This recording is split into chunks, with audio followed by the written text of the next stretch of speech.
திருவண்ணாமலை மாவட்டம் வந்தவாசி காஞ்சிபுரம் சாலை அருகே உள்ள ஏரிக்கரையில் இறைச்சி கழிவுகள் கொட்டப்படுவதால் நீர் மாசுபட்டு நோய் தொற்று ஏற்படும் அபாயம் உள்ளதாக பொதுமக்கள் அச்சம் தெரிவித்துள்ளனர். இப்பகுதியில் அதிக அளவில் ஆடு மற்றும் கோழி இறைச்சி கழிவுகள் கொட்டப்படுவதால் கடும் துர்நாற்றம் வீசுவதோடு ஏரி நீரும் மாசடைவதாக தெரிவிக்கப்பட்டுள்ளது. இதுகுறித்து பலமுறை அதிகாரிகளிடம் தெரிவித்தும் இறைச்சி கழிவுகள் கொட்டப்படுவதை தடுக்க எவ்வித நடவடிக்கையும் எடுக்கவில்லை என மக்கள் கண்டனம் தெரிவித்துள்ளனர். மதுரை மாவட்டம் சோழவந்தான் அருகே வடபிள்ளையார் கோவில் பகுதியில் உள்ள கழிப்பறை பராமரிக்காததால் மது அருந்தும் கூடமாக மாறியுள்ளதாக பொதுமக்கள் குற்றம் சாட்டியுள்ளனர். திமுக அரசு மற்றும் அதிகாரிகளின் அலட்சியத்தின் காரணமாக பராமரிப்பு இல்லாமல் கடந்த 5 ஆண்டுகளாக மூடப்பட்டுள்ள கழிப்பறையை சமூக விரோதிகள் பயன்படுத்துவதால் மக்கள் அச்சம் தெரிவித்துள்ளனர். மக்களின் பயன்பாட்டுக்காக திறக்கப்பட்ட கட்டுமானங்கள் அரசின் மெத்தனத்தால் மது கூடமாக மாறியுள்ளது அரசின் நிர்வாக தோல்வியை காட்டுவதாக விமர்சனங்கள் எழுந்துள்ளன. திருப்பூர் மாவட்டம் காங்கேயம் அருகே பாப்பினி பகுதியில் 2.5 லட்சம் மதிப்பிலான 19 ஆடுகள் திருடப்பட்ட சம்பவம் அதிர்ச்சியை ஏற்படுத்தியுள்ளது. இப்பகுதியில் பொன்னுசாமி என்பவரது பட்டியில் அடைத்து வைக்கப்பட்டிருந்த ஆடுகளை இரவில் அடையாளம் தெரியாத கும்பல் ஒன்று திருடிச் சென்றது அப்பகுதி மக்களை அச்சத்தில் ஆழ்த்தியுள்ளது. காவல்துறை செயலற்ற நிலையில் உள்ளதால் அச்சமின்றி சமூக விரோதிகள் திருட்டு சம்பவங்களில் ஈடுபடுவதாக பொதுமக்கள் கவலை தெரிவித்துள்ளனர். செங்கல்பட்டு அருகே ரயில்வே கேட் மூடப்படுவதாக அறிவிப்பு பலகை வைத்ததால் அதிர்ச்சியடைந்த பொதுமக்கள் ரயில் மறியல் போராட்டத்தில் ஈடுபட முயன்றதால் பரபரப்பு ஏற்பட்டது. ஆத்தூர் வடபாதி பகுதியில் உள்ள ரயில்வே கேட்டினை வடபாதி, அம்பேத்கர் நகர் உள்ளிட்ட பகுதியில் வசிக்கும் 1000க்கும் மேற்பட்ட மக்கள் பயன்படுத்தி வருகின்றனர். இந்த நிலையில் தெற்கு ரயில்வே சார்பில் இந்த ரயில்வே கேட் மூடப்படுவதாகவும் அருகில் உள்ள சுரங்கப்பாதையை பயன்படுத்தும்படி அறிவிப்பு வெளியிடப்பட்டுள்ளது. குறுகலாக உள்ள சுரங்கப்பாதையை பயன்படுத்த முடியாத சூழல் உள்ளதால் ரயில்வே கேட்டினை மூடக்கூடாது என அப்பகுதி மக்கள் வலியுறுத்தியுள்ளனர். கள்ளக்குறிச்சி மாவட்டம் கல்வராயன் மலை அருகே டாஸ்மாக் கடையை அகற்ற கோரி பெண்கள் போராட்டத்தில் ஈடுபட்டனர். பெருமாநத்தத்தில் பள்ளிக்கு செல்லும் வழியில் டாஸ்மாக் கடை அமைந்துள்ளதால் மாணவிகள் அந்த வழியாக செல்ல அச்சப்படும் நிலை உள்ளது. மேலும் குடிபோதையில் வாகனங்கள் இயக்குவதால் அடிக்கடி விபத்து ஏற்படுவதாக சாடும் பொதுமக்கள் டாஸ்மாக் கடையை அகற்ற கோரி பலமுறை மனு அளித்தும் அதிகாரிகள் நடவடிக்கை எடுக்கவில்லை. இதனால் வெகுண்டெழுந்த பெண்கள் அதிகாரிகளின் அலட்சியத்தை கண்டித்தும் டாஸ்மாக் கடையை அகற்ற கோரியும் ஆவேச மறியல் போராட்டம் நடத்தினர். சென்னை திருவல்லிக்கேணி பாரத் சார்னா சாலையில் உள்ள கால்நடை தடுப்பு பாதை கம்பிகள் சேதமடைந்துள்ளதால் வாகன ஓட்டிகள் கடும் சிரமத்திற்கு உள்ளாகியுள்ளனர். கால்நடை தடுப்பு பாதை கம்பிகள் சேதமடைந்து வளைந்துள்ளதால் இருசக்கர வாகனங்கள், கார், ஆட்டோ உள்ளிட்ட வாகனங்கள் சிக்கிக் கொள்கின்றன. இதுகுறித்து பலமுறை புகார் அளித்தும் நடவடிக்கை எடுக்காத மாநகராட்சி அதிகாரிகள் இதனை உடனே சரி செய்ய வேண்டுமென வாகன ஓட்டிகள் வலியுறுத்தியுள்ளனர். மதுரை மாவட்டம் வாடிப்பட்டி பேருந்து நிலையத்தில் அரசு பேருந்தின் சாவியை மர்ம நபர் திருடியதால் பயணிகள் அவதியடைந்தனர்.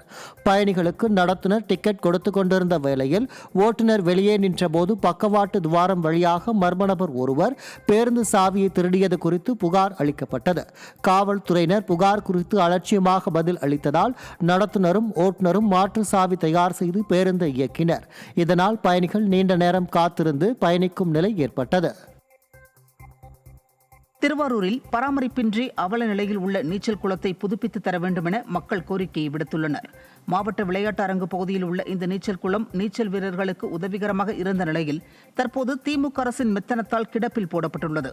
இதன் காரணமாக நீச்சல் வீரர்கள் பயிற்சி மேற்கொள்ள இயலாத நிலை ஏற்பட்டுள்ளதால் அதிகாரிகள் உடனடியாக நீச்சல் குளத்தை புதுப்பித்து தர வேண்டும் என மக்கள் வலியுறுத்தியுள்ளனர். விளையாட்டு மேம்பாட்டு ஆணையத்தினுடைய கட்டுப்பாட்டில் இருக்கிற ஒரு நீச்சல் குளம், அதாவது நீச்சல் குளம் கடந்த 2 ஆண்டுகளுக்கு மேல எந்த செயல்பாடும் இல்லாமல் பூட்டியே இருக்குதுங்க. பெரும்பாலான மாணவர்கள் இதில் பயிற்சி பெற்றாங்க.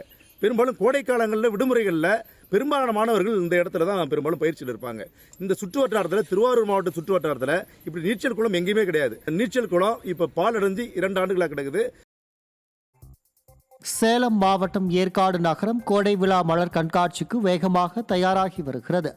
ஏற்காட்டில் வரும் மே மாதம் நடைபெற உள்ள 49வது கோடை விழாவிற்காக சுற்றுலா பயணிகளை கவரும் வகையில் அண்ணா பூங்கா, தாவரவியல் பூங்கா, ரோஸ் கார்டன் உள்ளிட்ட இடங்களில் மலர் செடிகள் தயார் செய்யப்பட்டு வருகின்றன.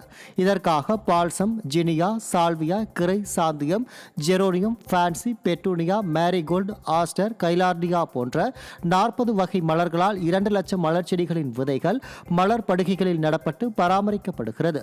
மேலும் ஏற்காடு ரோஜா என அழைக்கப்படும் டேலியா செடிகளும் 2500 தொட்டிகளில் நடவு செய்யப்பட்டுள்ளன. சென்னை புழல் அருகே பட்டப்பகலில் வீட்டின் வெளியே நிறுத்தப்பட்டிருந்த ஆட்டோ திருடப்பட்ட சம்பவம் அதிர்ச்சியை ஏற்படுத்தியுள்ளது. புழல் அடுத்த காவாங்கரையைச் சேர்ந்த முனுசாமி தனது வீட்டின் வாசலில் ஆட்டோவை நிறுத்திவிட்டு சிறிது நேரம் கழித்து வந்து பார்த்தபோது ஆட்டோ மாயமானது. இதுகுறித்து புகார் அளிக்கப்பட்ட நிலையில் சிசிடிவி காட்சியில் அவ்வழியே நடந்து செல்லும் நபர் ஒருவர் ஆட்டோவை திருடி சென்றது தெரியவந்த நிலையில் காவல்துறை மீது சிறிதும் பயம் இல்லாததாலேயே இதுபோன்ற துணிகர திருட்டு நடைபெறுவதாக குற்றம் சாட்டப்படுகிறது. தூத்துக்குடி மாவட்டம் ஆழ்வார் திருநகரி ஆதிநாதர் ஆழ்வார் கோயில், திருவண்ணாமலை மாவட்டம் தேசூர் கிராமத்தில் உள்ள காசி விஸ்வநாதர் கோயில், வேலூர் மாவட்டம் நெல்லூர் பேட்டையில் கருப்புலீஸ்வரர் கோயில் மற்றும் செங்கல்பட்டு மாவட்டம் அச்சிறுபாக்கம் ஆட்சீஸ்வரர் திருக்கோயில் உள்ளிட்ட ஆலயங்களில் சித்திரை திருவிழாவையொட்டி திருத்தேரோட்டம் கோலாகலமாக நடைபெற்றது. தேரோட்டத்தில் பக்தி பரவசத்துடன் கலந்து கொண்ட பக்தர்கள் திருத்தேரை வடம் பிடித்து இழுத்து வழிபட்டனர்.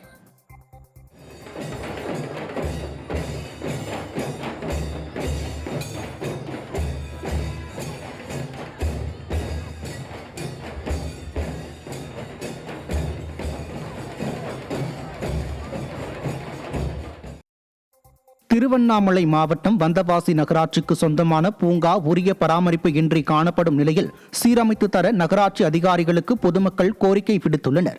வந்தவாசி புதிய பேருந்து நிலையம் அருகே உள்ள இந்த பூங்காவில் நாள்தோறும் ஏராளமான பொதுமக்கள் குழந்தைகள் வந்து செல்லும் இடமாக காணப்பட்ட நிலையில் நாளடைவில் பூங்காவில் பராமரிப்பு இன்றி உபகரணங்களும் சேதமடைந்தும் புதர் மண்டியும் காணப்படுகிறது.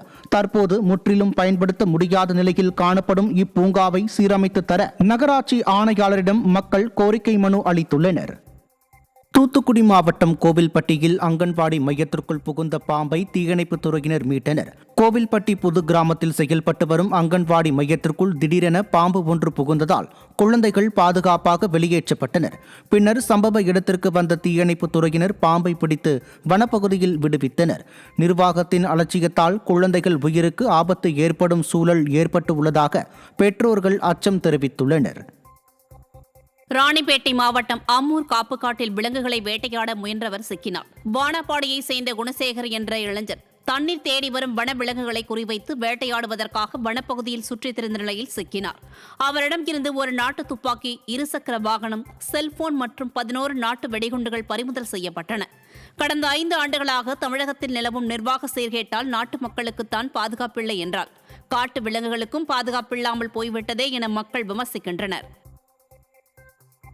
திருப்பூர் மாவட்டம் தாராபுரம் அமராவதி ஆற்றில் தேனீக்கள் கொட்டியதில் பழனிக்கு பாத யாத்திரை சென்று கொண்டிருந்த பக்தர்கள் பாதிக்கப்பட்டு மருத்துவமனையில் அனுமதிக்கப்பட்டுள்ளனர். வரப்பாளையம் பகுதியைச் சேர்ந்த 100க்கும் மேற்பட்ட பக்தர்கள் அமராவதி ஆற்றில் குளித்துவிட்டு பழனிக்கு தீர்த்த காவடி எடுத்துச் செல்ல முயன்றனர். அப்போது மரத்தில் இருந்த தேன்கூடு களைந்து தேனீக்கள் கொட்டியதில் 20க்கும் மேற்பட்ட பக்தர்கள் பாதிக்கப்பட்டனர். அவர்கள் தாராபுரம் அரசு மருத்துவமனையில் சிகிச்சைக்காக அனுமதிக்கப்பட்டனர். திண்டுக்கல் மாவட்டம் கொடைக்கானல் அருகே மேல்நிலை போலூர் கிராமத்தில் ஆண்டிற்கு ஒருமுறை கொண்டாடப்படும் சித்திரகுப்தன் திருவிழாவில் 500க்கும் மேற்பட்டோர் ஒரே இடத்தில் சமையல் செய்து வழிபாடு நடத்தினர். விவசாயம் செழிக்கவும் கிராமத்தின் நன்மைக்காகவும் இத்திருவிழா ஆண்டுக்கு ஒருமுறை கொண்டாடப்படுவதாக தெரிவிக்கப்பட்டுள்ளது. இந்நிலையில் 500க்கும் மேற்பட்டவர்கள் ஒரே இடத்தில் சமையல் செய்து வழிபாடு நடத்தியது அப்பகுதியினரை கவர்ந்தது.